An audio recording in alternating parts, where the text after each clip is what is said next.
आपको बता दें कि मथुरा के थाना हाईवे इलाके की चाणक्यपुरी की रहने वाली माया शर्मा पत्नी महेश चंद्र शर्मा 62 वर्ष की बुजुर्ग महिला है, जिनके पति महेश शर्मा रिटायर्ड आरटीओ अधिकारी हैं।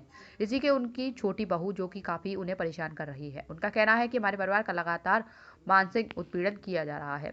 वहीं 4 तारीख को बहू नीतू शर्मा अपने साथ भाजपा की पार्षद रश्मि शर्मा सहित 30-35 अज्ञात महिलाओं को लेकर घर में जबरन घुस आई और घर के दरवाजों को तोड़ने व तोड़फोड़ करने लगी। भद्दी भद्दी गालियां तथा उसके पति और बेटे पर जबरन बलात्कार लगाने के आरोप की बात कही, जिसके बाद भाजपा की पार्षद रश्मि शर्मा ने जबरन उनके परिवार को घर में बंधक बनाकर उनके घर की पानी बिजली के कनेक्शन काट दिए और पीड़ित परिवार द्वारा ये भी आरोप लगाया गया कि इस भाजपा की सरकार का फायदा उठाते हुए उन पर लाखों रुपए के मांगने के प्रयास किए जा रहे हैं।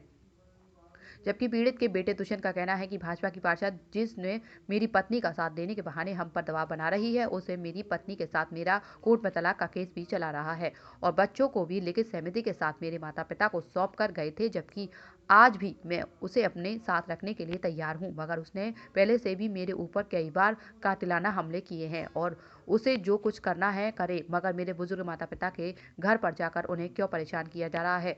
वहीं पीड़ित माया देवी के पति का कहना है कि मैं पहले ही अपने बेटों के बेदखल कर चुका हूं, तो अब मुझसे क्यों रुपए की मांग की जा रही है। जिस बेटे से मेरा कोई लेना देना नहीं है, उसके लिए बहू या पार्षद रश्मि हमको बेवजह रुपए की मांग क्यों कर रही है। इसी के लिए हमारी सरकार और प्रशासन से मांग है कि गुंडाई करने वाली भाजपा की पार्षद व बहू नीतू से हमारी जान माल की सुरक्षा की जाए, क्योंकि जैसे उनका वीडियो में कहना है कि कपड़े फाड़ कर बलात्कार का आरोप लगाए, तो ऐसा हमारे साथ ना हो। तो बुलाइए, क्यों बुलाइए, क्या मामला है? 4 अक्टूबर को बीजेपी की पार्षद कोई रश्मि शर्मा हैं, वो हमारे घर में 35-40 औरतों को लेके आई और घर में घुस गई ज़बरदस्ती हमारे में, और फिर गेटों को तोड़ने लगी और ऊट पटांग बोलने गई। फिर कॉलोनी में किसी के द्वारा पुलिस बुलाई गई, तो वो पुलिस आई तो पुलिस ने भी कुछ भी नहीं कहा, केवल सब लोग खड़े रहे। मैं 3 बार बेहोश भी, उनके दबाव इतना दबाव बनाया, मैं 3 बार बेहोश भी, ना कोई पुलिस ना कोई डॉक्टर बुलाया गया, ना कोई एम्बुलेंस बुलाई गई। उन्होंने बहुत बुरा व्यवहार किया। मेरे हस्बैंड के लिए बोला अभी मैं कपड़े फाड़ती हूँ और मैं बलात्कार का केस लगाती हूँ। रश्मि शर्मा ने, बीजेपी की जो पार्षद है, उन्होंने हमारा पानी बंद कर दिया, हम सारे टेप खोल दिए, बोले इनको मरने दो। हमारी लाइट बंद कर दी उन्होंने और बहुत गालियाँ दी हम लोगों को। और पुलिस मौजूद थी उस समय? पुलिस मौजूद थी, पूरी पुलिस में फोर्स मौजूद थी, कुछ नहीं कह रही थी वो। मैंने एसएसपी सर को भी कई बार फ़ोन किया, बोले हाँ देखते हैं, हाँ देखते हैं। मेरे पास ये आया, पहले तो उठाया नहीं, फिर उठाया तो उनका बैक कॉल भी आए, ऐसा नहीं है, लेकिन उन्होंने कोई भी सहयोग नहीं दिया। उनकी पुलिस के द्वारा हमें कोई भी सहयोग नहीं मिला। हमारे 4 बच्चे और हमारी जो बहू है, जब प्रेग्नेंट थी वो 7 महीने, उसके पेट में लात मारी गई। किस तरीके का भय सता रहा है? ये है कि वो हम पे खतरा है, हमें मार देंगे वो लोग। क्यों मार देंगे? क्या वजह, झगड़े की क्या वजह है? संपत्ति यूँ कह रहे हमारे नाम करो। आपका कहना है कुछ डिमांड भी आई थी? हाँ, डिमांड आई थी, जो बीजेपी की पार्षद रश्मि शर्मा है, उनके द्वारा डिमांड आई थी 25 लाख रुपए दे दो, सारा केस यहीं ख़त्म कर देंगे हम। अभी क्या स्थिति है वहाँ पे, जिस तरह से बता रहे हैं कि घर पे वो लोग बैठे हैं या क्या है? वो गेट, वो चक्कर नज़र बंद है हम, और चक्कर काट रही है, वो बाहर बैठी है एक रूम में और चक्कर लगा रही है। ना हम कुछ कर सकते हैं, चुपचाप डर की वजह से हम अपने घर में बंद हैं। आपकी बहू का क्या कहना है, वो क्या चाहती है? जो करिए, इसी घर में रहूँगी मैं, तो ब्याह के आई हूँ, ब्याह के दूसरी नहीं आई है क्या, मारेगी थोड़ी हमको। जिस तरह से उनका डिवोर्स का केस चल रहा है, तो उसको लेकर कुछ, और ये जो रश्मि शर्मा है पार्षद, इनका क्या रवैया रहा, अभी क्या स्थिति है? उसे लगातार उसमें है, कांटेक्ट में है, और उसका व्यवहार, बहू का भी व्यवहार इस समय बहुत खराब, गुंडाई की गई है कि हमारे साथ में बुरी तरीके से। अभी प्रशासन से, सरकार से क्या गुहार लगाना चाहते हैं? ये लगाना चाहते हैं हम कि हमारी रक्षा करी जाए, हमारे घर में से उसको निकाला जाए, हमारे बच्चों को, हम सबको हटाया जाए। हम सबको खतरा है उससे।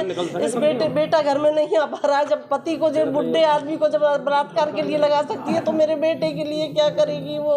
मेरे बेटे में तो तुरंत ही लगाएगी। और इसके लिए भी बहुत गंदी गंदी गालियाँ दी हैं, जैसा कि आप वीडियो में दिखे, ये जड़ा है, ये है, वो है, अंदर बैठा है, खूब गेट तोड़े गए हैं। आज आपने जो प्रेस कॉन्फ्रेंस बुलाई है अपनी पत्नी को लेकर के, क्या मामला है और किस तरह से, जिस तरह से आपकी पत्नी कह रही है कि उसको घर में नहीं घुसने दिया जाए, आप क्या कहेंगे? मैं ये कहना चाहता हूँ कि यदि उसे रहना है तो मुझसे विवाद करे, मेरे पास आए, मुझसे कहे, मेरे माता पिता के पास ना जाए। मेरे माता पिता से तो पहले उसने मुझे बेदखल करा दिया, सब कुछ ख़त्म करा दिया उसने। मैं ये कहना चाहता हूँ यदि उसे लड़ना है तो मुझसे लड़े, मुझसे क्यों नहीं लड़ती है वो? और मैं रखने को तैयार हूँ, ऐसा नहीं है मैं रखने को तैयार हूँ। उसने इनके यहाँ जा कर के अपना सामान क्यों रख लिया है, क्यों परेशान किया जा रहा है उसको, इन सब लोगों को। और ऐसे मैं रखने को तैयार हूँ, लेकिन मैं उसके साथ रहना नहीं चाहता। मैं क्यों नहीं रह पाऊँगा उसके साथ, क्योंकि उसने मेरे संग ऐसे विवाद पहले भी कर चुकी है। पहले मेरे ये देखिए चाकू से मेरे हाथ पे, जब मैंने दरवाज़ा तोड़ के घुसा था मैं, तब चाकू से मेरे हाथ पे वार किया उसने, और मेरा मेडिकल कराया गया। और उसके अगले दिन ही इन्होंने मिल कर के अपनी पंचायत बुलाई, पंचायत बुला करके ताकि इस प्रकरण में FIR ना हो, इस वजह से इन्होंने कॉम्प्रोमाइज़ की बात करी कि 2 बच्चे हैं और इस प्रकार से आप जो है मुकदमों को वापस लीजिए, 2 बच्चों का सवाल है। तो किराए के मकान में सहमति हुई, तो उसमें जाके हम रहने लगे। कुछ समय रहने के बाद फिर 12 सितंबर 2021 को उसने मेरे साथ में ताला लगाया, अंदर से कुंडी में ताला लगाया और मुझसे बोलते छत से कूद। ये प्रकरण मेरा बच्चा भी देख रहा था। मैंने 112 नंबर से पुलिस बुलाई और पुलिस बुला करके ये सारी चीज़ें मैंने उन्हें बताई, मेरे बच्चे नहीं बताई, तो उसका 107/16 का शांति भंग का चालान भी किया गया पुलिस के द्वारा। जिस तरह से उनका कहना है, जो वीडियो वायरल हो रहा है उसमें, कि उनको घर में घुसने दिया, उनके बच्चे अपना झगड़ा रखते हैं और उनको वो आपकी पत्नी है, तो क्या डिवोर्स का कोई केस चल रहा है या बच्चों का क्या समस्या है? जी, बच्चों का केस चल रहा है, माननीय न्यायालय में बच्चे का केस चल रहा है। मैं आपको दिखाई देता हूँ, ये देखिए माननीय न्यायालय में मेरे साथ में बच्चा आया था, मेरी स्थिति सही नहीं थी, इस वजह से मैंने पिताजी को सुपुर्द कर दिया। दूसरे बच्चे का ये मुझे देखेगा, ये मेरे पिताजी को देखेगा ये दूसरा बच्चा अपनी सहमति से कि मैं इसका लालन पालन नहीं कर पा रही हूँ, दादा के पास अच्छा लालन पोषण होगा। क्या चाहते हैं फाइनली आप? मानी मेरा डाइवोर्स का केस चल रहा है, इन्हें परेशान ना किया जाए, मेरे माँ बाप को। यदि उसे कोई बात है तो मुझसे कहे, मैं आज भी उसका खर्चा उठाने को तैयार हूँ। जो उसका जायज़ खर्चा है मैं उसे दूंगा, मुझे कोई समस्या नहीं है उसमें। लेकिन मैं उसके साथ नहीं रहूँगा, क्योंकि क्रिमिनल एक्टिविटीज़ वाली महिला है वो पहले भी मेरे साथ में 2 बार घटना कर चुकी है। ठीक है, ठीक।